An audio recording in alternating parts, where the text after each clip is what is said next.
സർവത്ര ഗോവിന്ദനാമ സങ്കീർത്തനം. ഗോവിന്ദ ഗോവിന്ദ. ദശകം 58. കാട്ടുതീയിൽ നിന്ന് ഗോകുലങ്ങളെ രക്ഷിച്ച കഥയും ഋതുവർണ്ണനവും.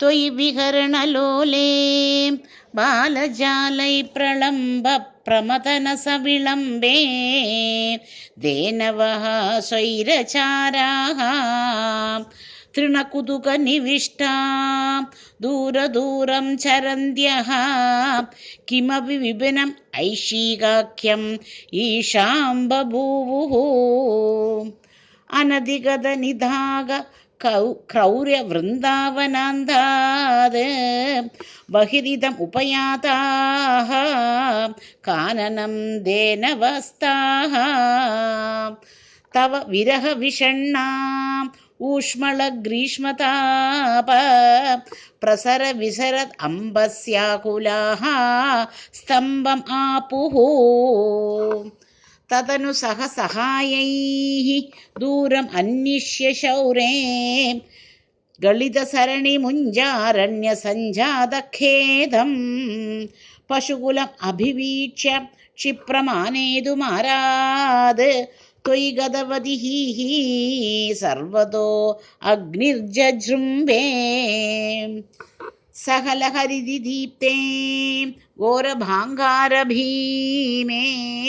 ശിഖിനി വിഹതമാർഗാ അർദ്ധദഗ്ധ ഇവാർത്താഃ അഹഹ ഭുവനബന്ധോ പാഹി പാഹീതി സർവേ ശരണമുപഗതാസ്ത്വാം താപഹർത്താരം ഏകം അലമലമതിഭീത്യാം സർവദോ മീലയധ്വം ദൃശം ഇതി തവ വാചാ മീലിതാക്ഷേഷു തേഷു കൊനു ദവദഹനോസൗ കുത്ര മുഞ്ചാടവീസാ സപതി വവൃതിരേതേ ഹന്ത ബാണ്ഡീരദേശേ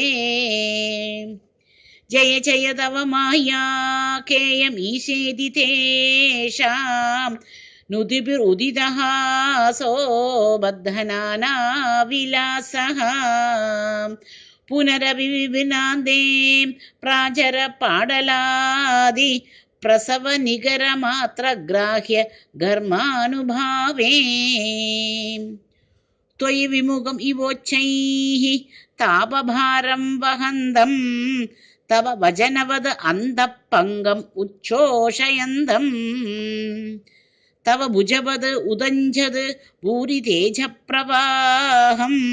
തപസമയം അനൈഷീയാമുനേഷു സ്ഥലേഷു തദനു ജലധജാലൈഃ ത്വദ്വപുസ്തുല്യബാഭിർ വികസ അമലവിദ്യുത്പീതവാസോ വിലാസൈഃ സകല ഭുവന ഭാജാം ഹർഷദാം വർഷവേളാം ക്ഷിതിതരകുഹരേഷു സ്വൈരവാസി വ്യനൈഷീഃ കുഹരതല നിവിഷ്ടം ത്വാം ഗിരിഷ്ടം ഗിരീന്ദ്രഃ ശിഖികുല നവകേകാ കാകുഭിഃ സ്തോത്രകാരീ സ്ഫുടകുടജ കദംബസ്തോമ പുഷ്പാഞ്ജലിം ച പ്രവിദത് അനുഭേജേ ദേവാ ഗോവർദ്ധനോസൗ അത ശരദമുപേതാം താം ഭവത് ഭക്തചേതോ വിമല സലിലപൂരാം മാനയൻ കാനനേഷു തൃണം അമലവനാന്തേ സാരു സഞ്ചാരയൻ ഗാഃ പവനപുരപതേ ത്വം ദേഹി മേ ദേഹസൗഖ്യം. സർവത്ര ഗോവിന്ദനാമ സങ്കീർത്തനം. ഗോവിന്ദ ഗോവിന്ദ.